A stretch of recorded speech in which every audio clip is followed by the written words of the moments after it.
আজকের এই ভিডিওটা কিন্তু আমি অভিভাবকদের জন্য বানাচ্ছি।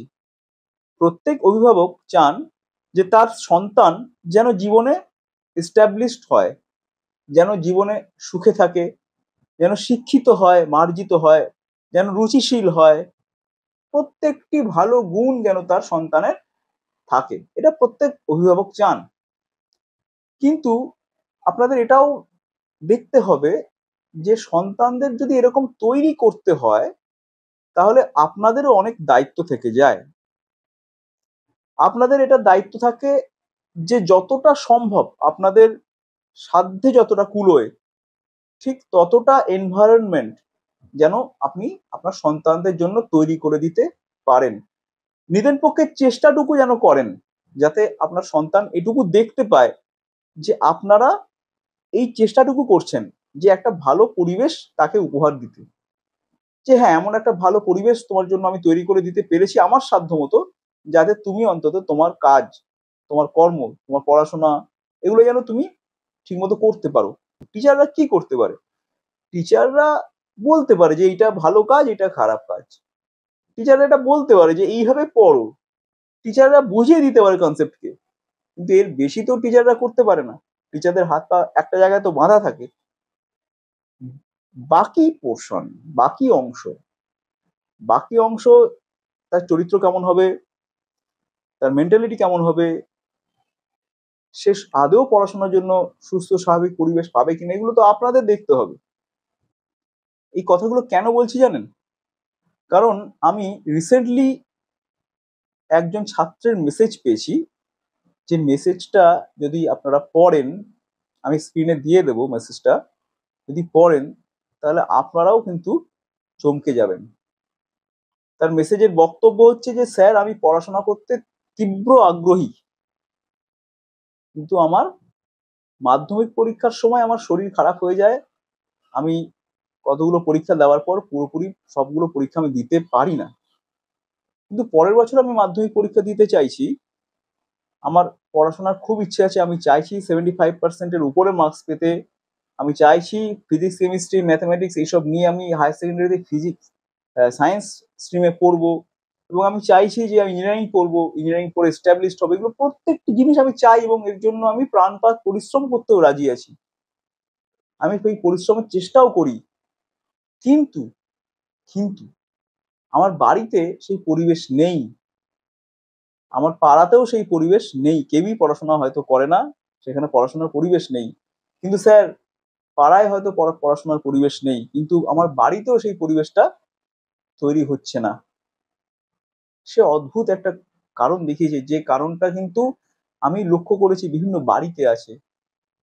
সে বলছে যে সম্পত্তি নিয়ে দাদুর উপর বাবা মা চাপ দেয়, বাবা এবং মা নিজেদের মধ্যে সারাক্ষণ ঝগড়া করে। আমি যে পড়বো সেই পড়ার যে পরিবেশ সেটুকু নেই। সে আরো বলছে যে স্যার, আমার বাবা মায়ের আর্থিক অবস্থা ভালো নয়, কিন্তু তাহলেও স্যার আমি বইপত্র জোগাড় করে ফেলেছি। আমি পড়াশোনা করবো স্যার, আমি পড়াশোনা করতে আগ্রহী। আমার টিচাররা আমাকে হেল্প করেন পড়াশোনার ব্যাপারে। কিন্তু স্যার, আপনিই বলুন যে আমি যে পড়াশোনা করব, তার জন্য বাড়িতে আমাদের একটাই ঘর, সেখানে একসাথে সবাই থাকি, তার মধ্যে বাবা মা কিন্তু সব সময় নিজেদের মধ্যে ঝগড়া করছে, সম্পত্তি নিয়ে দাদুর উপর ব্লেম করছে। এই ঘটনা আমি চোখের সামনে দেখছি, কিন্তু আমি সহ্য করতে পারছি না, এবং আমি পড়াশোনায় কনসেন্ট্রেট করতে পারছি না।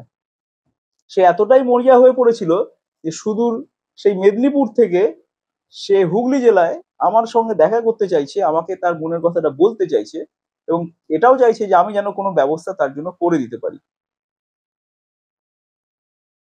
কিন্তু ব্যবস্থা একজন টিচার কতটুকু করতে পারে?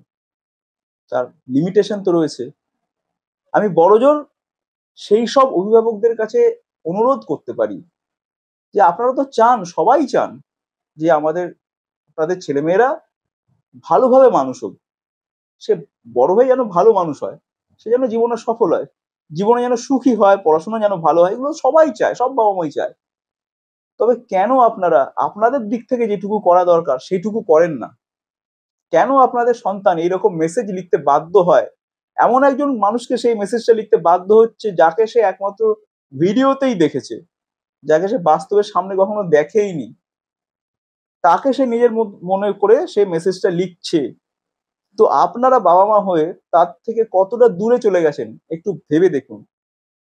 এই ভিডিওটি আমি চাইবো যারা দেখছো বা যারা দেখছেন তারা যেন শেয়ার করেন বিভিন্ন জায়গায়, প্রত্যেকটি অভিভাবকের কাছে যেন এই ভিডিওটা পৌঁছায়। টিচারের কিন্তু দায়িত্ব না, সব দায়িত্ব টিচারের হতে পারে না, সেই টিচারের অনেক লিমিটেশন থাকে। সে মোটিভেট করতে পারে, সে গাইড করতে পারে, সে পড়া কনসেপ্ট বুঝিয়ে দিতে পারে, সে সাহস দিতে পারে, কিন্তু আপনাদের যেটা দেওয়ার কথা, একটা ইঞ্জিনকে চালাতে গেলে তেলও দরকার হয়, সেই তেলটা কে দেবে? সেই তেলটা তো আপনাদের দিতে হবে। মিনিমাম যেটুকু সামর্থ্য তার মধ্যে থেকেও সন্তানের কিন্তু পাশে থাকা যায়, তো আপনারা সেটুকুও করতে পারছেন না। চেষ্টা করুন যেন এই ধরনের ঘটনা আপনাদের সন্তানের সামনে না ঘটে, যে সে নিজে বলছে যে বাবা মা ঝগড়া করছে সারাক্ষণ, আমাকে সেটা সহ্য করতে হচ্ছে, আমি পারছি না। এটুকুই এই ভিডিওতে বলার ছিল। জানি না এই ভিডিওটা সেই সমস্ত অভিভাবকদের কাছে পৌঁছে দেবে কিনা যারা এই ভুলটা করে থাকেন।